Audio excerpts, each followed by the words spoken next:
చుక్క కూర రొయ్యల బిర్యానీ చాలా చాలా చాలా బాగుంటుంది. ఈ పద్ధతిలో తయారు చేయండి అందరూ కూడా. హాయ్ హలో అందరికీ నమస్తే. అందరూ ఎలా ఉన్నారు? మీరు అందరూ బాగుండాలని మనస్ఫూర్తిగా కోరుకుంటున్నాను. అలాగే ఈరోజు రెసిపీ వచ్చేసి చుక్క కూర రొయ్యల బిర్యానీ అండి. ఎలా తయారు చేయాలో ఈ వీడియోలో చూపిస్తాను. చుక్క కూర రొయ్యల బిర్యానీ తయారు చేసుకోవడానికి నేనైతే చూడండి, ఈ చుక్క కూర వచ్చేసి చిన్నది ఒక కట్ట అయితే తీసుకున్నాను అన్నమాట. ఇప్పుడు ఇది సాల్ట్ వాటర్లో వేయాలి. ఈ వాటర్లో ఆకుకూరలు వాటర్లో వేసినప్పుడు వెంటనే అయితే కరగొద్దు. కొంతసేపు ఒక 10-15 నిమిషాలన్నా ఆ వాటర్లో ఉండాలి ఆకుకూరలు. బిర్యానీ తయారు చేసుకోవడానికి బాస్మతి రైస్ అయితే తీసుకుని, బాస్మతి రైస్ వచ్చేసి 1.5 గ్లాస్ వరకు అయితే తీసుకున్నాను. ఒకవేళ ఇవి బాస్మతి రైస్ లేకపోతే మామూలు రైస్ కూడా తీసుకొని ఇలా కడిగి నానబెట్టుకోవాలి. మనకి రైస్ నానాలి కాబట్టి ఇవి నానేలోపు మనకి బిర్యానీకి కావాల్సినటువంటి ఐటమ్స్ అన్నీ కూడా తయారు చేసుకోవాలి.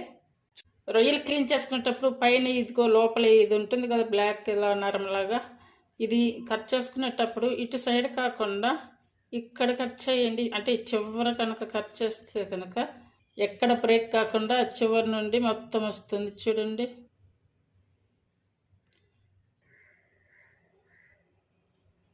ఇక్కడ బ్రేక్ అనేది లేకుండా స్ట్రైట్గా వచ్చేస్తుంది. చూసారు కదా, చూడండి ఇలా అయితే చేసేసుకోవాలి రొయ్యలు.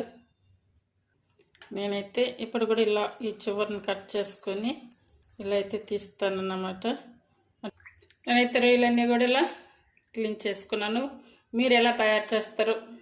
కూర ప్రాన్స్ బిర్యానీ తయారు చేసుకోవడానికి ముందుగా స్టవ్ మీద కడాయి పెట్టేసుకొని అందులో ఆయిల్ అయితే వేసుకోవాలి. ఆయిల్ వచ్చేసి 2 టేబుల్ స్పూన్లు అయితే వేసాను. ఇప్పుడు ఆయిల్ వేడైంది కదా, 1/2 స్పూన్ వరకు జీరా, చిట్టుపట్లాడే టైంలో ముందుగా క్లీన్ చేసుకుంటుంది రొయ్యలు. ఇప్పుడు 1/2 స్పూన్ వరకు అల్లం వెల్లుల్లి పేస్ట్, అలాగే సాల్ట్ కొంచెమే వేసుకోవాలి, అంటే రొయ్యల టేస్ట్ కోసం వేసుకోవాలి. రొయ్యలు ఇలా ఉడికించుకున్నాం కదా. ఇప్పుడు వచ్చేసి కారం 1 స్పూన్ వరకు తీసుకోవాలి, అంటే మనం తినే టేస్ట్ని బట్టి తీసుకోవాలి. అలాగే కర్రీ పౌడర్, జీరా పౌడర్ 1/2 స్పూను, అలాగే ధనియాల పౌడర్ 1/2 స్పూను, అలాగే గరం మసాలా 1/2 స్పూను. ఇవన్నీ వేసి బాగా కలుపుకోవాలి. ఈ మసాలా అంతా కూడా రొయ్యలకు పట్టాలి. అలాగే పచ్చిమిర్చి చీలికలు, అలాగే కరివేపాకు కొంచెం వాడిపోయింది, అలాగే పుదీనా. ఇప్పుడు మామూలుగా మనం బిర్యానీ చేసేటప్పుడు అదే ఈ రొయ్యల బిర్యానీ అలా చేసేటప్పుడు మామూలు ముందుగా మ్యారినేట్ చేసుకొని అలా చేస్తూ ఉంటాం కదా. ఒక్కసారి అలా కాకుండా ఒక్కసారి అప్పుడప్పుడు కొంచెం ఇలా ట్రై చేయండి. మనకి చుక్క కూర మనం ఎంత సన్నగా కట్ చేసుకుంటే అంత సన్నగా రావాలి. చూడండి, ఈ చుక్క కూర అంతా కూడా ఇలా కట్ చేసుకున్నాం కదా. ఇప్పుడు బిర్యానీ తయారు చేసుకోవడానికి పాత్ర అయితే పెట్టుకోవాలి. బిర్యానీ కోసం బిర్యానీ పాత్ర అయితే పెట్టేసుకొని ఇందులో నెయ్యి వేసుకోవాలి. నెయ్యి వచ్చేసి 2 స్పూన్ల వరకు వేసాను. ఓకే, ఆయిల్ వచ్చేసి 1 టేబుల్ స్పూను. వచ్చేసి హోల్ మసాలా మనకి ఇంట్లో ఏం అందుబాటులో ఉంటాయి వేసేసుకోవాలి. అలాగే బిర్యానీ ఆకు ఇవి వేగాయి కదా. ఇప్పుడు సన్నగా కట్ చేసుకున్న ఉల్లిపాయ 1 తీసుకోవాలి.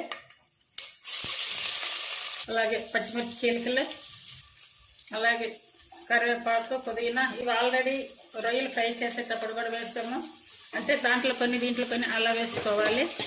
అలాగే అల్లం వెల్లుల్లి పేస్ట్, ఇవన్నీ కూడా ఇలా కలుపుకొని ఉడికించుకోవాలి. ఇప్పుడు చూసారు కదా, ఇవి సన్నగా కట్ చేసుకున్నటువంటి చుక్క కూర వేసుకోవాలి. అలాగే సాల్ట్ వేస్తే ప్రతిసారి గమనించుకొని వేసుకోవాలి. ఇప్పుడు రొయ్యల్లో సాల్ట్ వేస్తుంది, అదలాగే ఇందులో కూడా సాల్ట్ వేస్తున్నాము కాబట్టి ఇప్పుడు ఇది మూత పెట్టి ఉడికించుకోవాలి. వాటర్ అయితే వేయద్దు.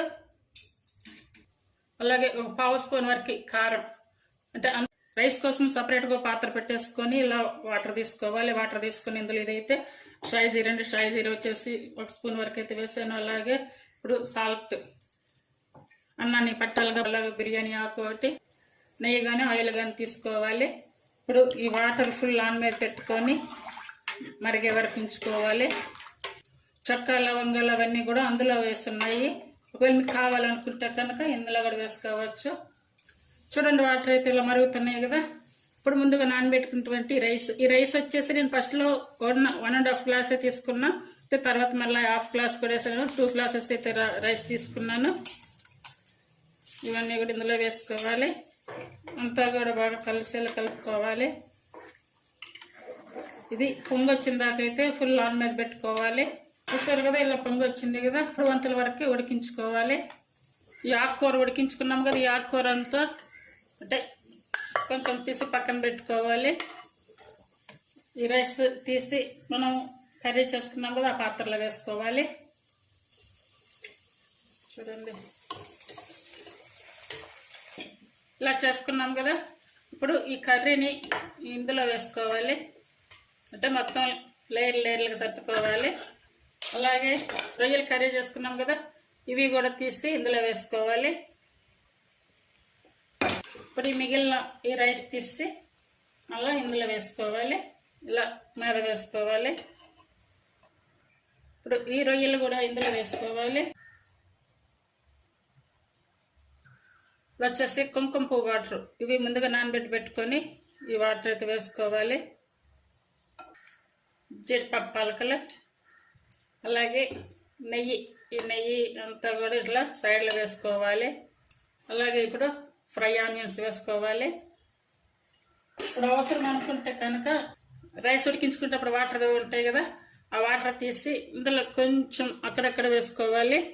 స్టవ్ మీద ఏదైనా ఒక పాతది ప్యాన్ పెట్టేసుకుని అందు మీద పాత్ర పెట్టేసుకొని ఒక 10-15 నిమిషాల వరకు కంప్లీట్గా సిమ్ మీద ఉంచుకోవాలి. చూడండి, బిర్యానీ అనేది బాగా తయారయ్యింది. ఇప్పుడు కొంచెం మరీ అంతా కాకుండా కొంచెం ఇలా తేలిక ఒకసారి అయితే ఇలా కొంచెం కలుపుకోవాలి.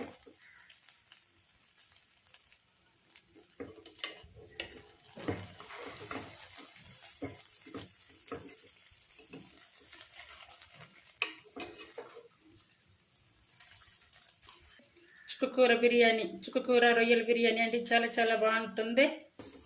నచ్చితే కనుక ఫాలో అవ్వండి, చేయడానికి ట్రై చేయండి. కనుక ప్లీజ్ లైక్ చేసి షేర్ చేసి సబ్స్క్రైబ్ చేయండి. అలాగే హైప్ ఆప్షన్ ఉందండి, హైప్ ఆప్షన్ ఇచ్చి ఛానల్ సపోర్ట్ చేయండి. ఇప్పుడు ఇలా తయారు చేసుకున్నాం కదా, ఇప్పుడు స్టవ్ ఆపేసుకొని ఒక 1/2 అవర్ ఉంచుకోవాలి. చూసారు కదా, చుక్కకూర రొయ్యల బిర్యానీ చాలా చాలా చాలా బాగుంటుంది. ఈ పద్ధతిలో తయారు చేయండి. అందరు కూడా రైతా లేదా గ్రేవీలో ఏదైనా తినొచ్చు, డైరెక్ట్గా ఇలా కూడా తినవచ్చు. చాలా బాగుంటుంది. అందరూ కూడా ట్రై చేయండి. నచ్చితే కనుక ఫాలో అవ్వండి, చేయడానికి ట్రై చేయండి. చూడండి, రైస్ కూడా మంచి కలర్ఫుల్గా చాలా టేస్టీగా కూడా ఉంది. చాలా చాలా బాగుంది.